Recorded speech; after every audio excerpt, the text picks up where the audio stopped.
Electric vehicles are changing the world, but not the way America expected. While the US once led the EV revolution with Tesla and General Motors, China has quietly built a powerhouse that's now taking over global markets. Brands like BYD, NIO, and XPeng aren't just competing. They're dominating, producing millions of affordable EVs backed by massive government support and complete control over the battery supply chain. Chinese automakers can build an electric car faster, cheaper, and smarter than most Western rivals. In contrast, US brands are struggling with high costs, slower production, and weaker consumer demand. The numbers tell the story.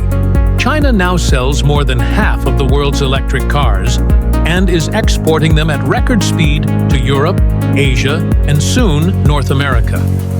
This isn't just a competition, it's a power shift. American companies that once set the standard are now playing catch-up. For consumers, that means more choices and lower prices. But for the global auto industry, it means China is rewriting the rules of innovation, scale, and strategy. The question is no longer if Chinese EVs will replace American ones. It's how soon. Would you drive a Chinese EV if it meant saving thousands of dollars? Let's talk about it in the comments. And don't forget to subscribe to Gadgets Demon for more insights into the future of tech and mobility.